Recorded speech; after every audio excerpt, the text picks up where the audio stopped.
হিসাবটা কি? হিসাব কি? প্রত্যেকটা চোখের চাকরি বেঁধে রাখতে হবে, আর কোনো অন্য কোনো হিসাব আর কোনো হিসাব নেই। এবার আপনি কতজনকে কাপড়ে পিছিয়েছিলেন চালে? আপনি কাকে প্যানেলের বাইক থেকে নিয়োগ করেছিলেন? আপনি কাকে এমআরএ কম পাওয়া লোকটাকে বেশি পাইয়েছেন? সেই হিসাব সারা রাত বসে এখানে করুন। আর যদি চোখ বিয়োগে ভুল হয় আমাদের ডাকবেন। চোখ বিয়োগে যদি ভুল হয়, কেননা বিশ্বাস নেই। ওই 59টা হাইকোর্টে ভুল করেছিল, এইবারে 4 দিন ধরে একটা চোখ বিয়োগ ভুল আছে, তাই ভুল হওয়ার সম্ভাবনা প্রবল। আমাদেরকে ডাকবেন, 2-4 জন যাবো, চোখ বিয়োগ ভুল মাত্র ভুল করবো।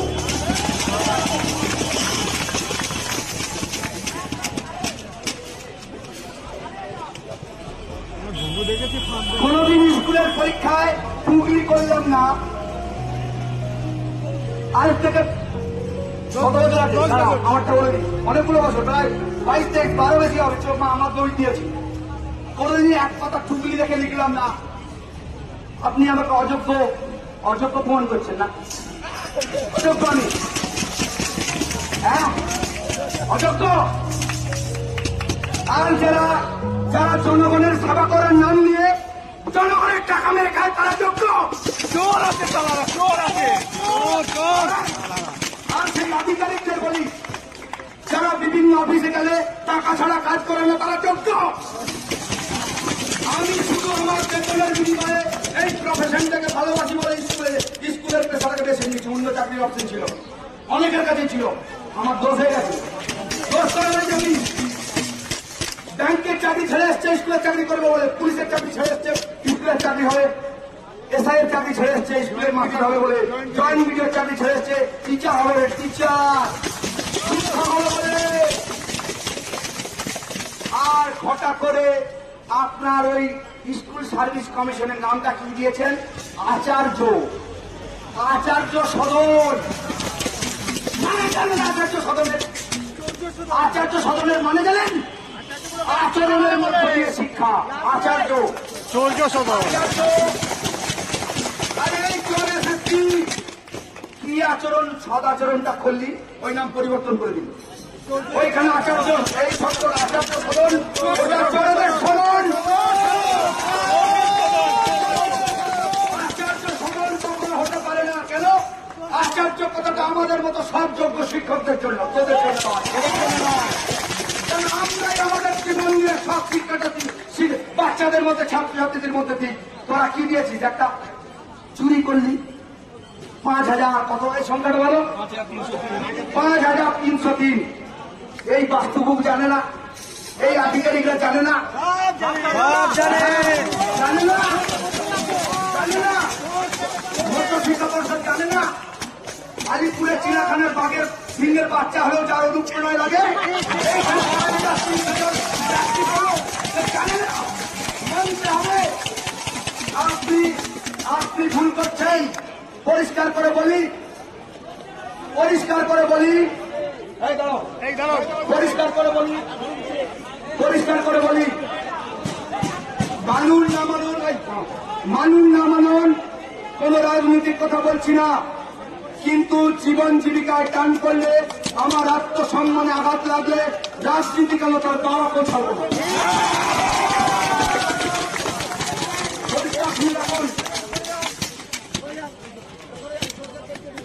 ক্লাস 11-এ পড়ি, বাবা মারা গেছে, শুধুমাত্র ওই ভালো আচার্যদের সহযোগিতায়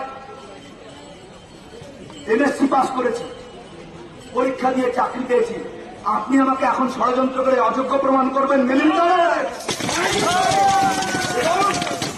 আমি শুধু আমার কথা বলতে চাই না, এই লড়াই যন্ত্র সংগ্রামের সংখ্যাটা গুণে শেষ করতে পারবো না। আমি যাকে র্যান্ডামলি টেনে নিয়ে আসবো, সেই তার যন্ত্রণা, তার লড়াইয়ের কথাটা আপনাদের সামনে বলবে। আপনার জীবনে এত লড়াই, আপনি অবাক হয়ে যাবেন। কারণ কি? কারণ কি? আমরা কেউ ইঞ্জিনিয়ার হতে পারবো না 8 লাখ খরচ করে প্রাইভেট কলেজ থেকে। আমরা সামান্য সায়েন্স কলেজ বা আর্টস কলেজ থেকে, ইঞ্জিনিয়ারিং ডিগ্রি কলেজ থেকে 2,000, 4,000, 5,000 ফিতে শুধু জোরে পড়াশোনা করেছি। আপনি করলেন কি? আপনার বুদ্ধি লাগিয়ে এই বুদ্ধিমান ছেলেগুলোকে অযোগ্য প্রমাণ করেছিলেন। শুনুন, আমার পেটে টান পড়লে, আমার পেটের আগুন যদি নিবৃত না হয়, আমার আত্মসম্মান যদি না থাকে, তাহলে আপনাদের গায়ের চামড়া আমরা রাখবো না। তাতে আপনি আমাকে কি লাগাবেন অমুক অমুক মন্ত্রী আমার জানার দরকার নেই, কারণ দিনের শেষে আমার পরিবারের দায়িত্ব আপনি নেবেন না। নেবেন কি? নেবেন না, নেবেন না। আর আমাদের বাড়ির বাচ্চারা জিজ্ঞাসা করছে, বাবা স্কুলে যাবে না, মা স্কুলে যাবে না। ভেতরটা ফেলে রেখেছেন একবার, কতটা ক্লান্তি, কতটা কষ্ট হয়।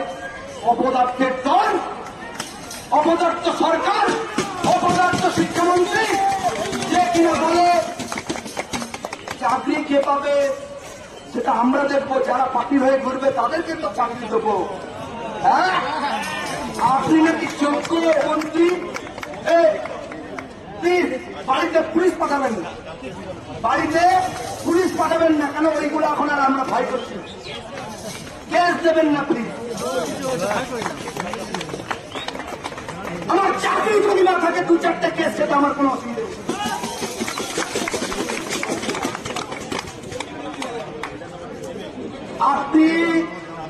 আপনি আগেও বলেছিলাম, ওই মেদিনীপুরের ওই শিক্ষক ম্যাথমেটিক্সে গোল্ড মেডেলিস্ট বলেছে ট্রেন ছেড়ে হাতে বোম মারবে। আজকে জঙ্গলমহলের একজন শিক্ষক বলছে কি মাওবাদী হয়ে যাব।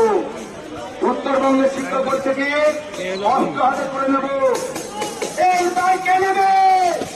এই সরকারকে নিতে হবে, এই চোর সরকারকে নিতে হবে, এই দুর্নীতি প্রধান সরকারকে নিতে হবে।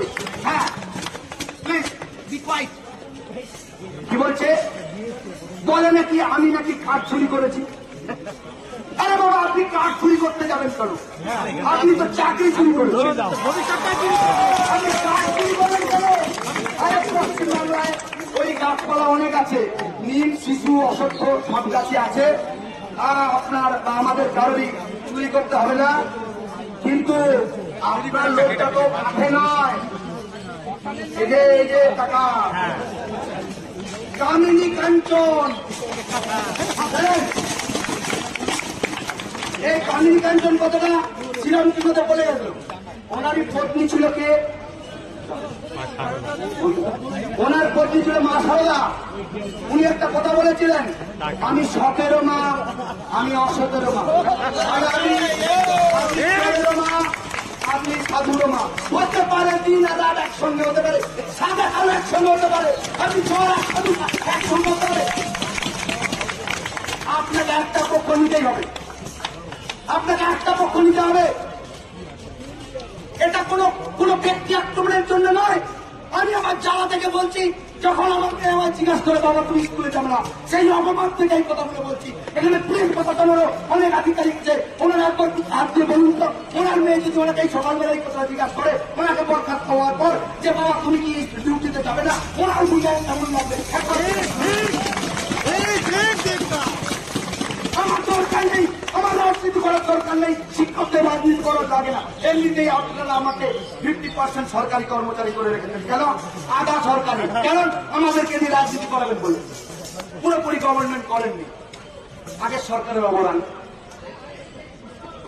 কিন্তু তাও আমরা রাজনীতিতে আপনার 2-4টা জেলা কুমুন্দা থাকে, তারা করে করুক, আমরা তো করি না, চাইও না করতে। কারণ কি? আপনার দালালি করার থেকে শিক্ষকতা পেশাটা আমার কাছে অনেক বড়, অনেক বেশি উন্নত, অনেক বেশি সহজ। আপনি যদি ভাবেন ওই আপনার একটু সুবিধে, একটু টাকা, একটু পথ দিয়ে কেনার চেষ্টা করবেন, পারবেন। 2-4টা লালু ফুলু যারা লেট নেড়ে ঘোরাঘুরি করে তারাই বিক্রি হবে, আর বেশিরভাগ বিক্রি নেই। এই ওখানে লেখা থাকে না এই পণ্য বিক্রির জন্য নয়, এই যোগ্য শিক্ষকরা আপনার বিক্রির জন্য নয়। যাদেরকে আপনি যারা আপনাদেরকে মূল্য দিয়ে চাকরি কিনেছে তারা আপনার লেট নাড়বে, আপনার বিরুদ্ধে একটাও কথা বলবে না। আমি তো বলবো কেন? এই কেন আমি কত দিয়েছি? 240 টাকা। 240 টাকা দিয়েছি। ওইটাই আমার পরিচয়। আমি 240 বুঝলে কিনা? সেই মা কুচি আলম, এই কাজ ছিল মা কুচি আলম পরিচয় মস্ত। এই সৈয়দ মুজতবা সিরাজ, তাই তো? হ্যাঁ, সৈয়দ মুজতবা আলী। সৈয়দ মুজতবা আলী যাত্রা পথে ছিল মহাকুচি পঞ্চমহত্তম। আমি সেই 45 নম্বর, কয়দি আমি সেই 240 নম্বর। বুঝলেন না? কিন্তু এই কথাটাই যদি অযোগ্য বলে আমি কত নম্বর? আমি 15 লাখ।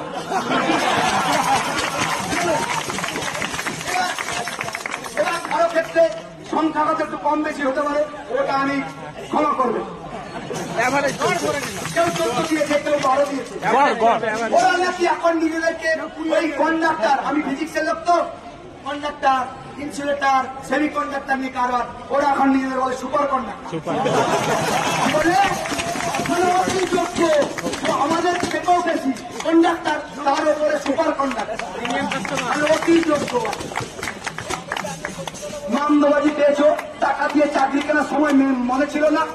তোমাদের দুর্নীতির জন্য, তোমাদের লোভের জন্য, তোমাদের ওই মই দিয়ে উঠার জন্য আমাদের সবার জীবন অন্ধকার হয়ে যাচ্ছে, আমাদের ভবিষ্যৎ অন্ধকার হয়ে যাচ্ছে। আর আপনি ও মন্ত্রী মশাই,